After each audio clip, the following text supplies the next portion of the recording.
Bilang seberapakah inginmu, seberapa ingin kita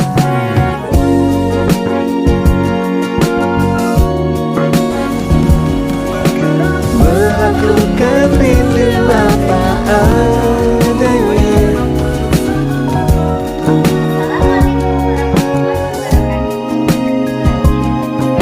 Senandung hati yang kasar, rayakan senang.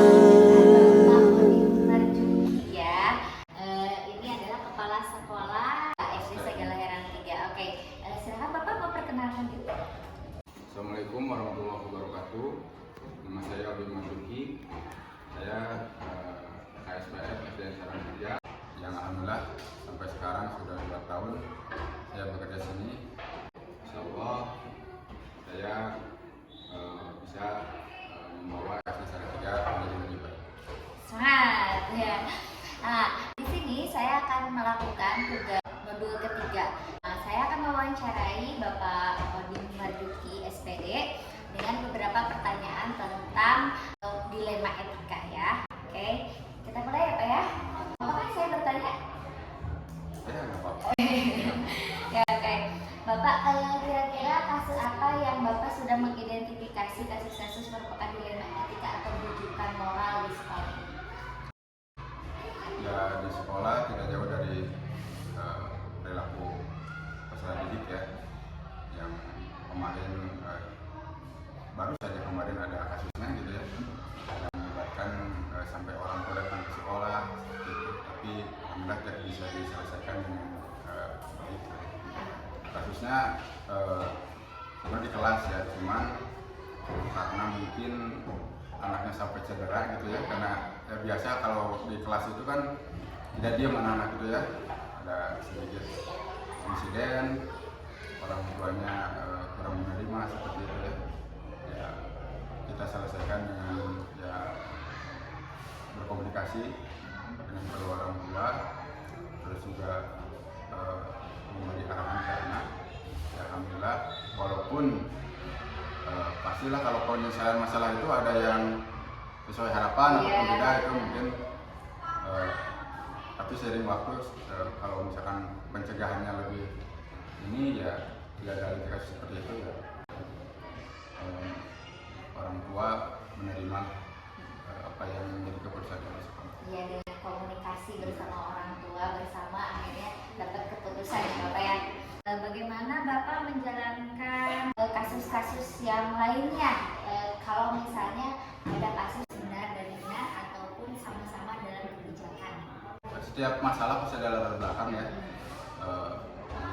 identifikasi dulu masalahnya, pastilah muncul sesuatu itu karena ada sebab akibatnya gitu, dan keputusan yang diambil pasti dengan mengidentifikasi hal-hal yang merujuk untuk menjadi keputusan mengatasi masalah gitu. Banyak lah kalau di sekolah itu tidak karena sekolah itu kan ada beberapa unsur ya, ada lingkungan, peserta didik, lembaga juga atasan kita ya, tadi itu komunikasi lah yang paling bisa menyelesaikan masalah ini.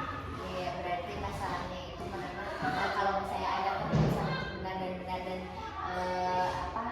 benar dan benar dan salah satu kebijakan, yaitu salah satunya dengan identifikasi dulu, komunikasi, kemudian berkolaborasi gitu ya Pak ya. Oke, hal-hal apa yang selama ini Bapak anggap efektif untuk mengambil keputusan dilema etika?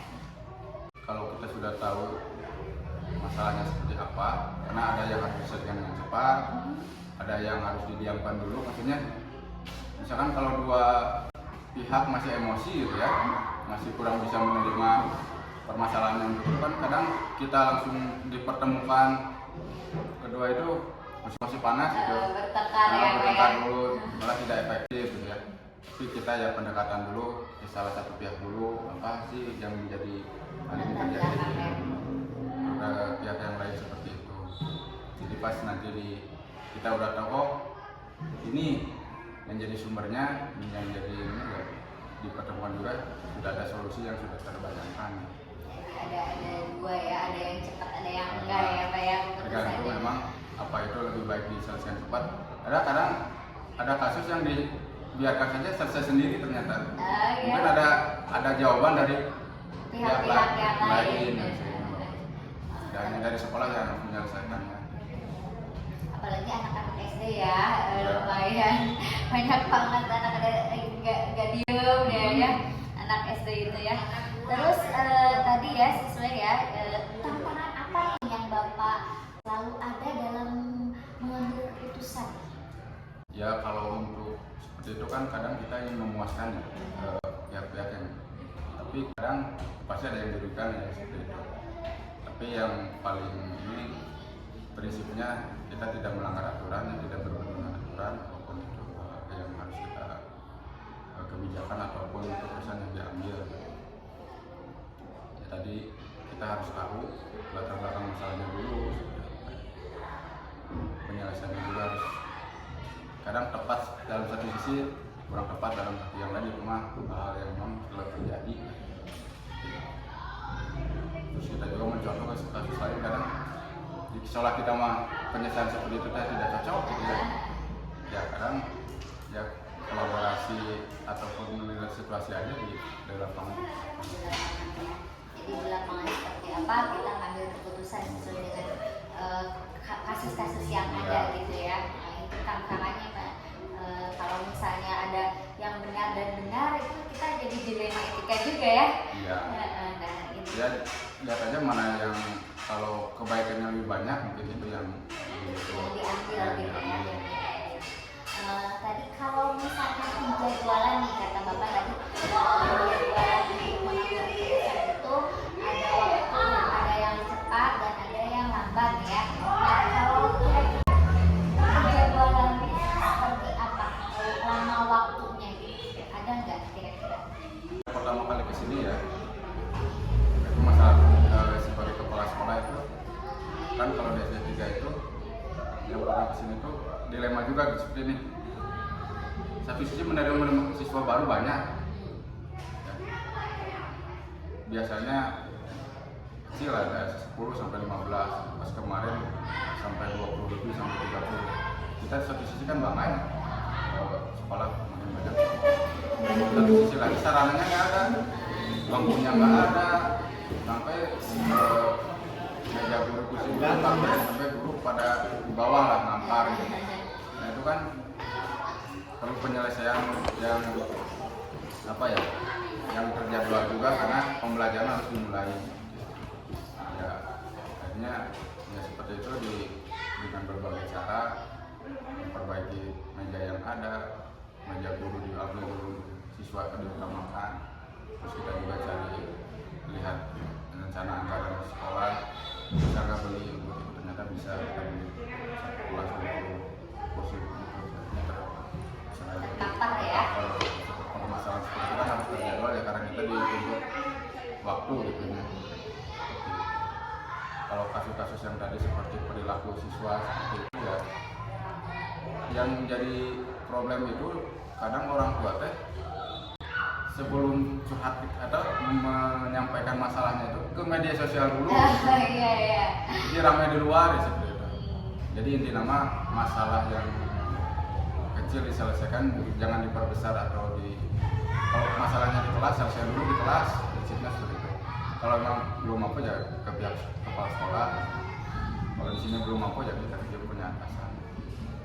Kadang waktunya ada yang cepat ada yang kalau membutuhkan pihak lembaga kan atau instansi lain kadang terjadwal juga sebenarnya apa.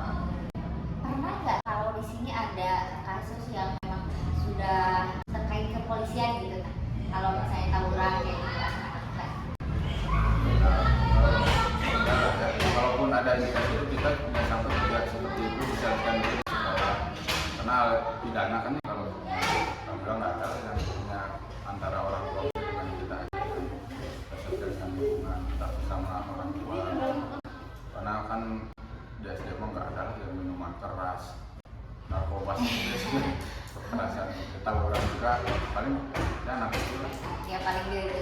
jam juga kelas. sudah. Iya. Iya.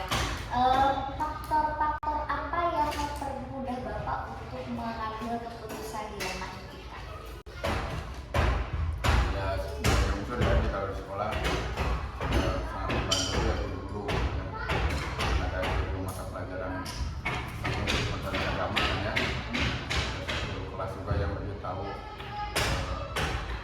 anaknya langsung kan kita mulai jauh ya, yang ada di sekolah sangat membantu.